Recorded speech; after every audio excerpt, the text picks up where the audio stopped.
start with the end. Cillian, so much of this film happens on your face, I think. Some of the most moving moments of the film, such as the final scene we just witnessed, they happen in close-up with relatively little dialogue. And I'm curious, how do you play moments like that? Is that something that's in the script, or how do you work to bring that kind of subtlety with range of emotion to your face? Oh, my word. I don't really know. I knew when I read the script that it would have to be kind of quite an interior, small performance. Acting for me has never ever been an intellectual exercise. It's always been an instinctual one. It's about kind of connecting with the other actor in the scene and trying to convey things by doing as little as possible, I suppose. And Chris was very on board with that. Talking about acting is so boring.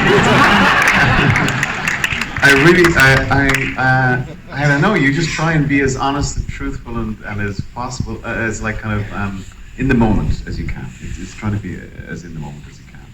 Maybe. I'm sorry.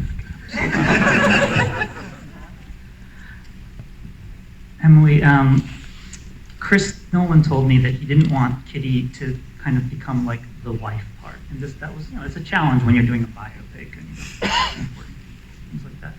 And I'm curious. You in some ways have the opposite challenge from Cillian. You don't have a ton of screen time, but your character's, she's like the yin to his yang. She's more forceful, more outspoken. Tell me about how you approached your part.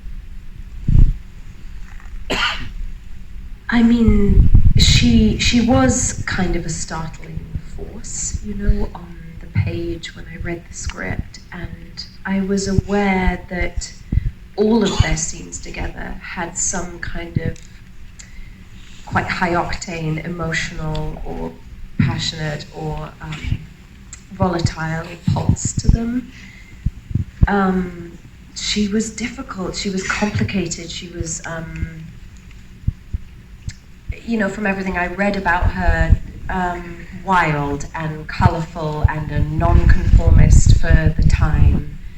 And it was there, really, it was all there to play with, and I think Chris embraced the fact that she was not very nice, It was okay that she wasn't very nice or very likable or any of those things. I just thought, as interior as he was, she was forceful, and I think they were like a couple of sort of intellectual comets coming together.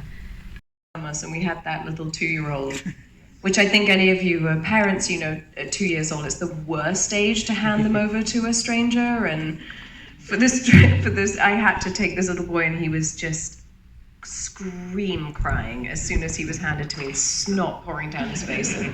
And that was the first take, which is the take in the movie. And then after that, he'd exhausted himself so much, and I sang like Peppa Pig to him to try and calm him down.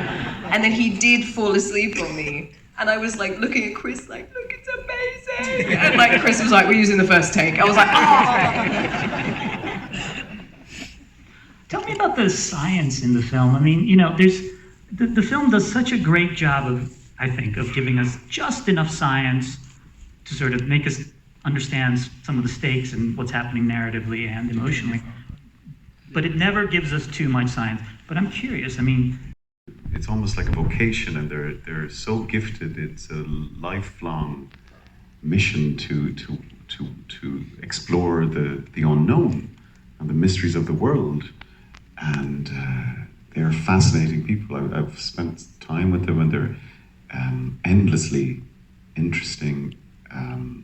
But I do think, I don't know if being that brilliant is comfortable all the time, living with it. Describe the vibe on set, because I talked to some of the other actors in the film, and one of the impressions I got was that everybody kind of knew their character in part because of books that had been written about them or books they'd written. And there was a lot of kind of just back and forth between you guys, even when you weren't shooting, almost kind of debating what your characters might have thought of certain things. That was the impression I got, but I was wondering if you could kind of shed light on what it was like to just, I mean, it's an incredible cast, and I get the sense that it was a very communal shoot.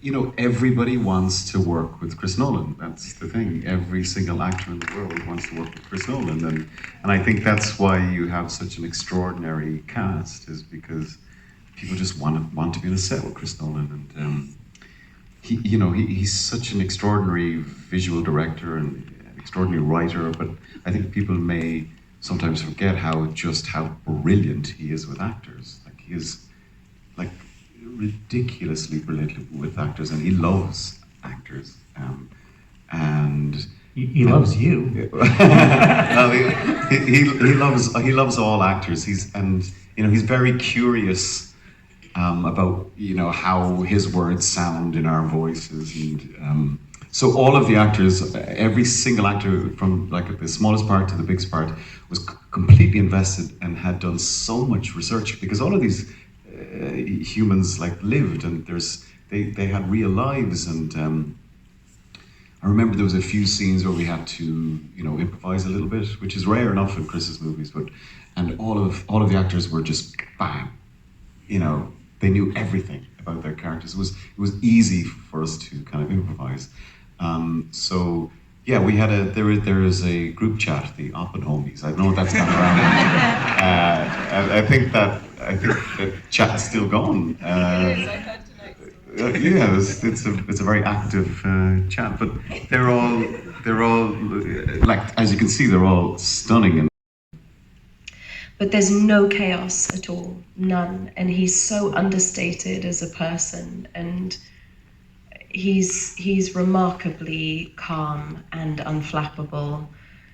It's really wonderful, because then you feel you're protected from the chaos, and you guys know it's like a set can be bedlam, and then you're having to kind of turn it on and churn something out that is hopefully good and against the noise, and all of that goes away.